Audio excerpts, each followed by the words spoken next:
Hello dear students, मेरे पास income tax का question number 38 है जिसमें कि सैलरी दी है 4,50,000, इनकैशमेंट ऑफ अर्नड लीव है 20,000, यूनिफॉर्म अलाउंसेस है 10,000 और आपको पता है कि यूनिफॉर्म अलाउंसेस जो है एग्जम्प्टेड होते हैं।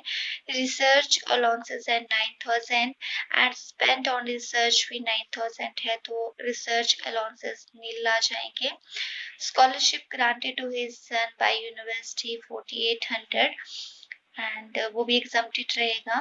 Education allowances for his granted daughter 3,000 taxable रहेगा। Education allowances for his son studying outside India 30,000, ये भी amount taxable होगा। Loan or concessional rate by buying a new car 6.75, SBI का लोन इंटरेस्ट रेट है 9.25 और इसमें जो डेट ऑफ लोन है वो 1,80,000 की है। तो कितना इंटरेस्ट आपका एग्जम्प्टेड होगा, पेबल होगा?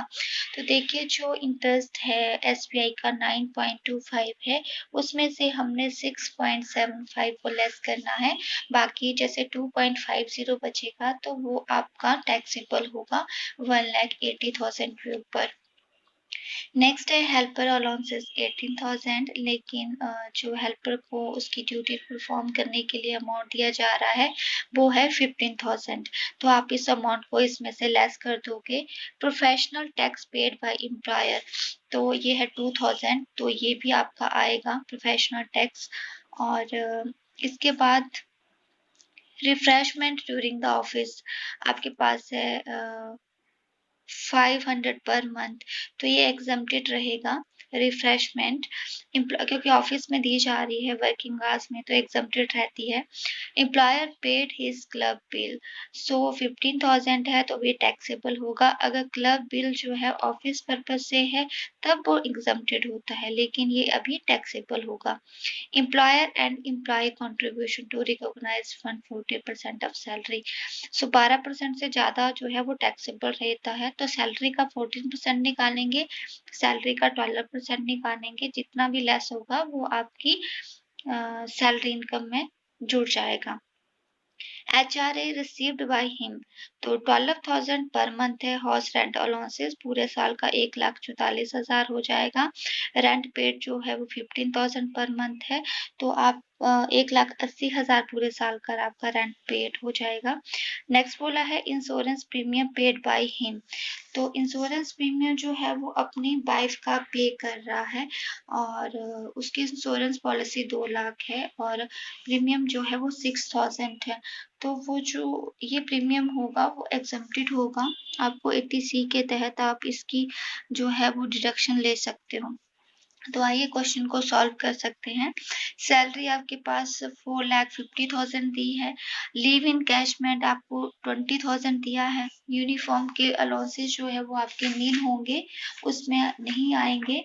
नेक्स्ट वन है रिसर्च के अलाउंसेस, तो मैंने पहले कहा कि 9,000 के अलाउंसेस मिल रहे हैं और 9,000 ही रिसर्च पे स्पेंड कर दिए हैं, तो नील होगा।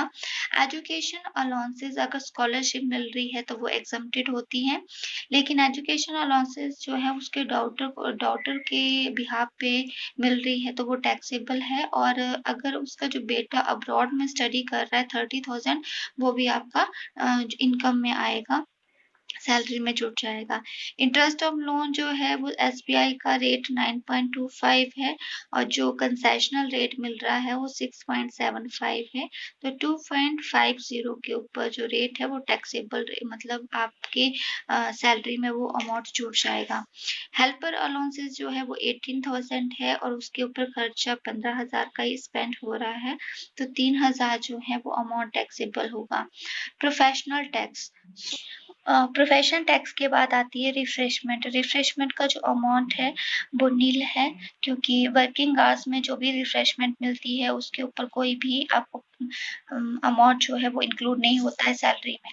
क्लब बिल टैक्सेबल होगा क्योंकि एम्प्लॉयर द्वारा पे किया जा रहा है एम्प्लॉय का। Employer contribution to recognize provident fund, सबसे पहले आप सैलरी का 14% निकालोगे। सैलरी कितनी है? 4,50,000, तो उसका 14% आएगा 63,000, माइनस कर दोगे 12%, जो भी एग्जम्प्टेड है, तो 12% 4,50,000 का 12% 54,000 है, लेस करके अमाउंट आ गया 9,000।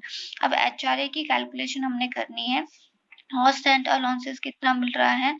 12,000 पर मंथ, यानी कि पूरे साल का 1,44,000। एग्जाम्पशन में 3 क्राइटेरिया है। अगर वो व्यक्ति रह कहाँ रहा है, वो जो व्यक्ति है वो अगर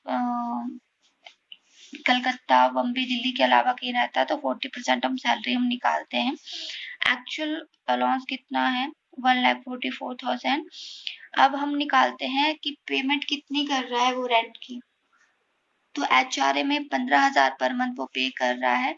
1,80,000 माइनस 10% ऑफ द सैलरी, 4,50,000 का 10% 45,000 आ जाएगा। तो ये आपका अमाउंट निकलेगा 1,80,000 में से 45,000 लेस करके 1,35,000। 40% ऑफ सैलरी निकालेंगे 1,80,000। तो तीनों में से कम कौन है? 1,35,000। तो 1,44,000 में से 1,35,000 को आप लेस करेंगे तो 9,000 आपके पास HRA बच जाएगा, जो आपका इनकम में जुड़ेगा।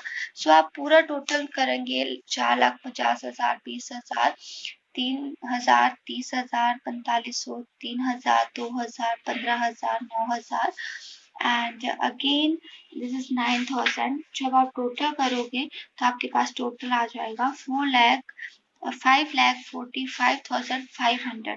ठीक है।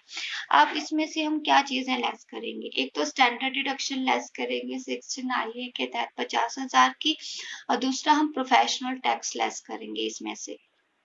तो देखिए जो आपकी ग्रॉस सैलरी निकल के आई थी वो आई थी 5,45,500। इसमें से हम स्टैंडर्ड डिडक्शन 16 IA की लेस कर देंगे 50,000, प्रोफेशनल टैक्स भी लेस कर देंगे, तो 52,000 को लेस करके आपके पास income under the head of salary बचेगी 4,93,500। तो इस तरह से आपने इस तरह के क्वेश्चन करने हैं।